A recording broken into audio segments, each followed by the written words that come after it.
భద్రాద్రి కొత్తగూడెం జిల్లాలోని ఓ పోలింగ్ కేంద్రంలోకి ఓటర్లు చొచ్చుకెళ్లారు. అశ్వారావుపేట మండలం నారాయణపురం గ్రామంలో పోలింగ్ సమయం ముగిసిన తర్వాత ఓటేసేందుకు కొంతమంది ఓటర్లు వెళ్లారు. సమయం ముగియడంతో అధికారులు అడ్డు చెప్పారు.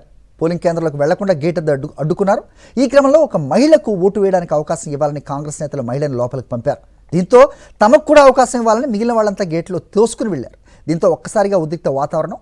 పోలీసులు వారందరినీ కూడా చెదరగొట్టారు. ఈ ఘటనలో మహిళకు స్వల్పంగా గాయాలు అయ్యాయి.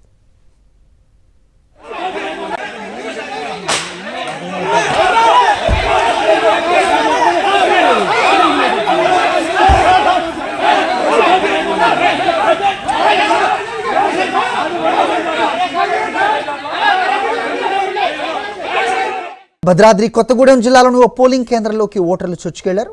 అశ్వారావుపేట మండలం నారాయణపురం గ్రామంలో పోలింగ్ సమయం ముగిసిన తర్వాత ఓటేసేందుకు కొంతమంది ఓటర్లు వెళ్లారు. సమయం ముగియడంతో అధికారులు అడ్డు చెప్పారు. పోలింగ్ కేంద్రాలకు వెళ్లకుండా గేట్ అడ్డుకున్నారు. ఈ క్రమంలో ఒక మహిళకు ఓటు వేయడానికి అవకాశం ఇవ్వాలని కాంగ్రెస్ నేతలు మహిళను లోపలికి పంపారు. దీంతో తమకు కూడా అవకాశం ఇవ్వాలని మిగిలిన వాళ్ళంతా గేట్లో తోసుకుని వెళ్లారు. దీంతో ఒక్కసారిగా ఉద్రిక్త వాతావరణం. పోలీసులు వారందరినీ కూడా చెదరగొట్టారు. ఈ ఘటనలో మహిళకు స్వల్పంగా గాయాలు అయ్యాయి.